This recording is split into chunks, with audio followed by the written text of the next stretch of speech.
Dear students, now we'll actually discuss about a new term, that is capacitance. Before actually discussing capacitance, let us discuss about two other close terms related to that. One is capacity. When we say capacity, actually it is an English word. Capacity means ability to store something. We say the capacity of the room, we say the capacity of a classroom is this much. So when we say capacity, we mean how much that particular container, particular room can store. But here in physics, when we discuss about capacity, actually we discuss about electrical capacity.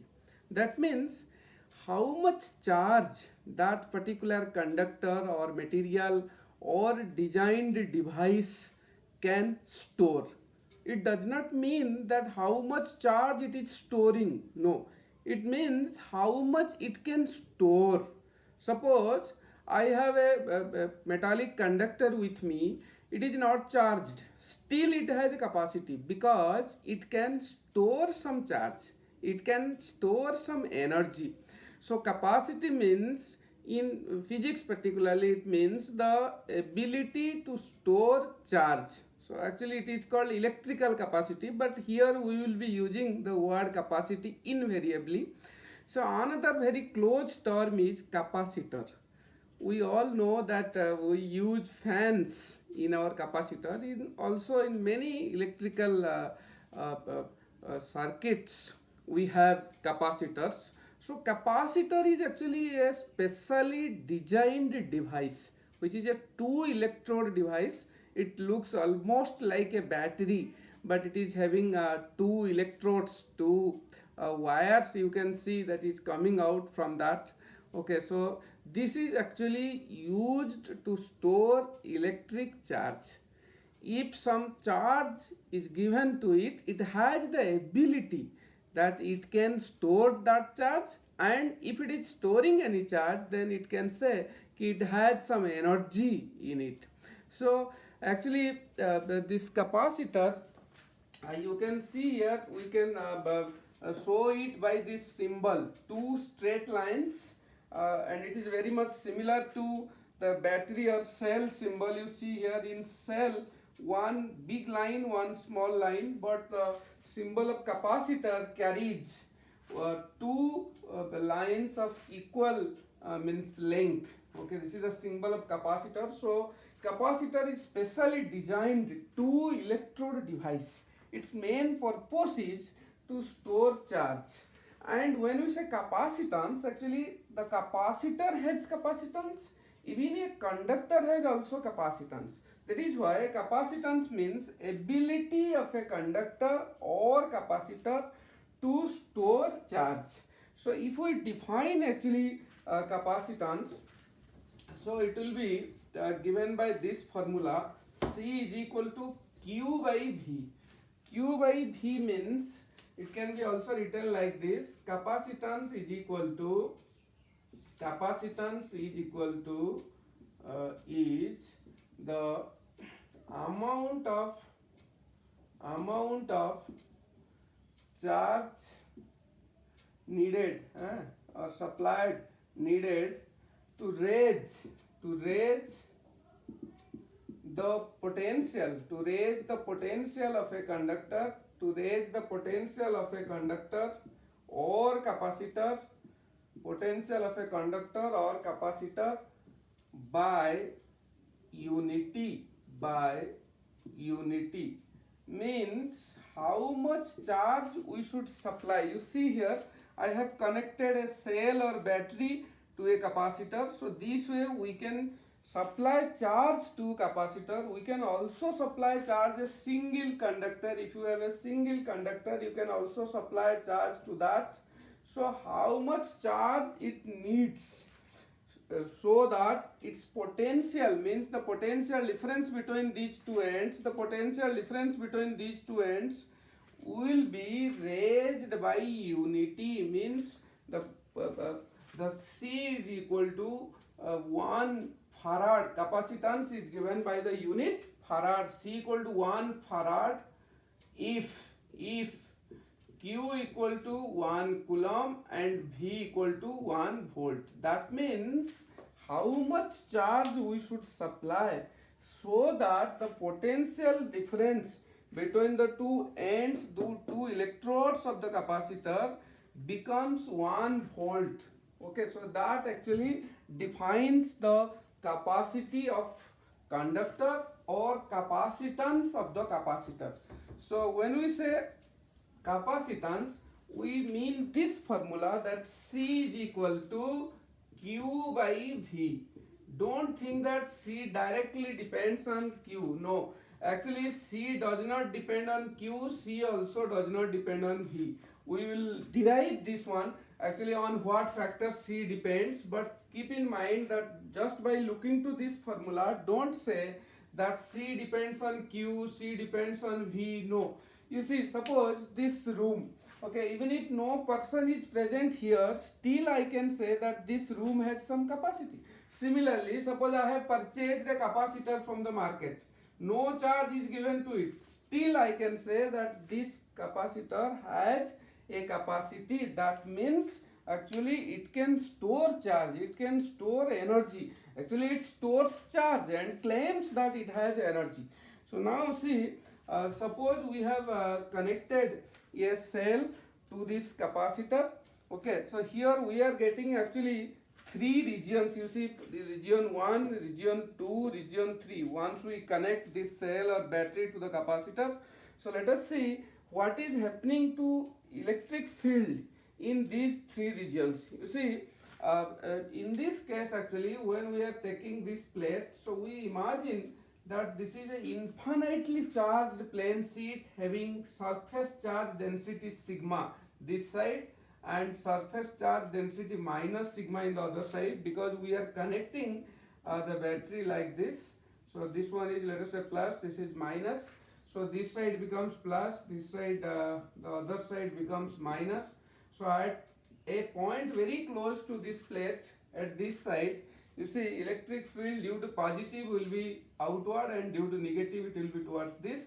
Here also electric field due to plus will be outside, electric field due to minus will be to like this. And as we know in previous discussions during Gauss law, that electric field due to a infinitely long plane sheet, that is sigma by 2 epsilon 0, here we assume that this one is a very long sheet. Actually it's not very long, but in this case we can assume that if we take these points very close to the midpoint region, or we can say very close to the plates of the capacitor, we can take electric field by this formula. So here actually these two components, they will cancel. So net E in this region will be 0. In this region also net E will be 0, because these two will also be equal in magnitude and opposite in direction, so they will cancel. But any point in the middle, you see, in between the two sheets, two plates, actually electric field due to positive will be towards this and electric field due to negative is also towards this. So we will be getting net electric field E to be equal to E1 plus E2, and that will come out to be sigma by 2 epsilon 0 plus sigma by 2 epsilon 0. This will be sigma by epsilon 0. So here sigma is equal to Q by A.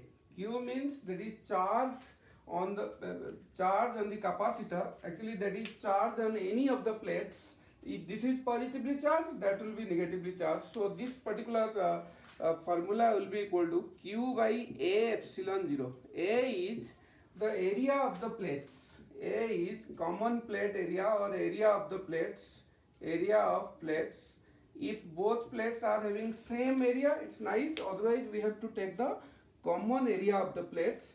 And epsilon 0, we know that this is absolute permittivity. So our electric field is coming out to be this.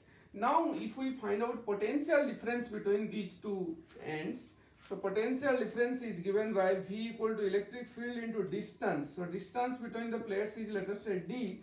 So we will be getting V to be equal to Q by A epsilon 0 into D.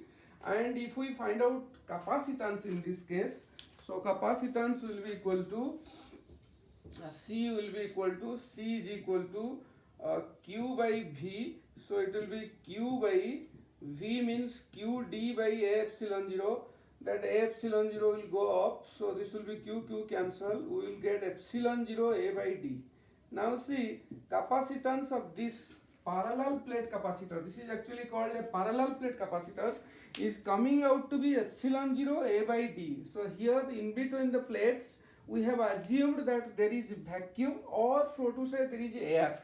Okay, so in this case, you see, capacitance depends only on the area, the distance between the plates, also what is kept in between the plates. That means it depends on the geometry of the particular capacitor. It never depends on how much charge we have given to the capacitor or how much potential difference is there between the plates of the capacitor.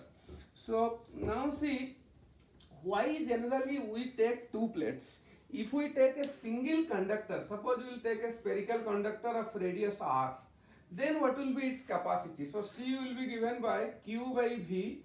So Q is V will be equal to 4 pi epsilon 0 r. We have already discussed. So V is equal to if charge Q is given to this spherical conductor, then its potential difference at a distance will be V equal to 1 by 4 pi epsilon 0 Q by R. This we have studied earlier. So here V will be equal to 1 by 4 pi epsilon 0 Q by R, and finally we are getting 4 pi epsilon 0 R. You see, suppose we will consider that a very big sphere, let us say our earth. This earth is behaving like a capacitor. Then what will be its capacitance? Huge earth. So in that case, capacitance will be this 4 pi epsilon 0 will be given by 1 by 9 into 10 to the power 9. Then R is equal to this 6400 kilometer, let us say. So it will be 6400 into 10 to the power 3, like this. So we have to convert that kilometer to meter, in fact. So finally we will be getting this much farad, and if we calculate, it will be roughly 711 microfarad. You see, if we take huge earth as a spherical conductor of radius, this 6400 kilometers, then we will get its capacity to be equal to only 711 microfarad. Whereas we are using big capacitors in our fan also, which are of very small size. Actually, when we take two conductors instead of taking one conductor, and when we give opposite charges to them, what happens? The potential difference between these two reduces drastically. You see, so capacitance is given by the formula Q by V. So if you decrease the potential difference, then capacity will increase. This can also be applied in our day-to-day life. This, when we say potential, we say our status. So if we actually reduce our status, if we reduce our level, then we can store more, because storing, as if gaining knowledge, actually depends on how much status we show. If we show less status, we can store more. So similarly, actually in case of a capacitor, maybe a parallel plate capacitor or spherical capacitor or cylindrical capacitor, actually two plates are taken, and the purpose is to reduce the potential, and by reducing the potential, the capacity is increased. The same thing is done in case of a parallel plate capacitor.